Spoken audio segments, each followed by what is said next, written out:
seems so clear. It seems so obvious what you just said, David. But fear paralyzes so many people because they're worried about all these consequences from the postage stamp mentality that you've been talking about for 30 years.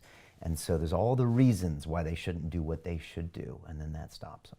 But they are this close. That's close. To opening it up and saying, what do you got? You've got nothing. I've got nothing to be scared of because I am here as an infinite being in infinite consciousness. So bring it, and then we'll realize that they have no power.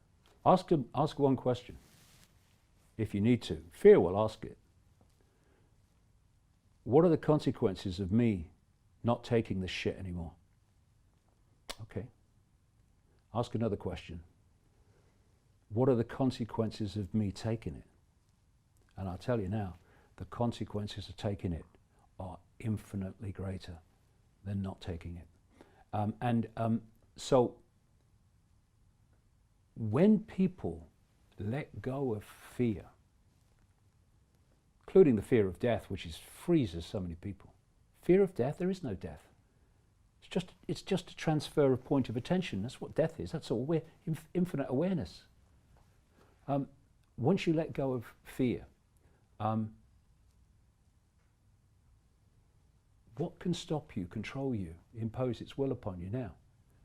Because it's done through fear, and when you have no fear, it can't do it. So, bring it on. You don't frighten me.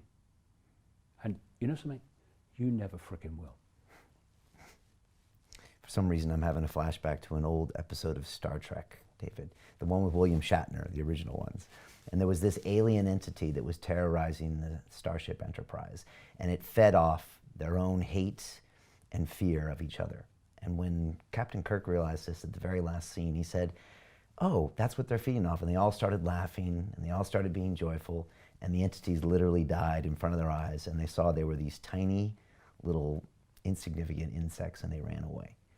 Well, if people read my books, when I go into the deep level of what's behind this cult, that is so close to the truth of what's going on. If we go deeper into deeper levels, exactly what is going on.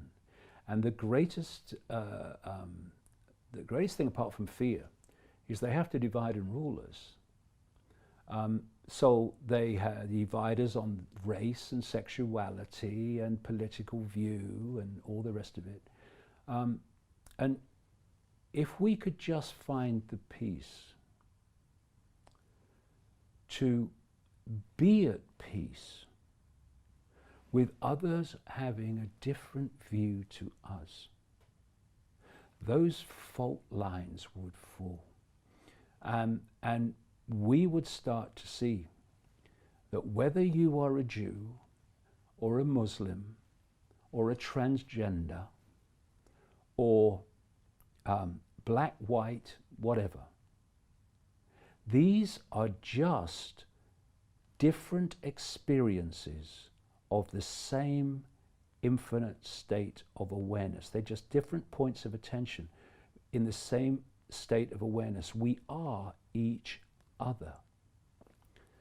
And the key is you believe what you want to believe, but don't seek to impose it on anyone else. I don't care what people believe. I don't care what they think or what their views are. I only care when they seek to impose them on other people. That's when the problem starts. So why can't I sit with a Muslim and a Jew and a Christian and a Hindu and disagree with their belief systems, because don't buy any of them, and yet we just have a friendly chat? No need for conflict, no need for fighting. I don't agree with you. It's very interesting what you're saying, though. There's some things there, I do resonate with a bit of whatever you all say. I just don't buy the whole belief system. But anyway, let's have a cup of tea and a chat, okay? Nice to meet you. Let's have a chat again. There's no need for conflict. Conflict comes, and divide and rule comes, when each of those is trying to impose their belief on the others or me. That's when the conflict comes. One of the great things that has to happen for us to come together is people have to find peace in other people having different opinions, because we are expressions of all that is, has been, and ever can be. And what am I saying when I say that? We are expressions of all possibility, all possibility. So what the hell are we doing insisting that everyone shares a sense of the possible that we have?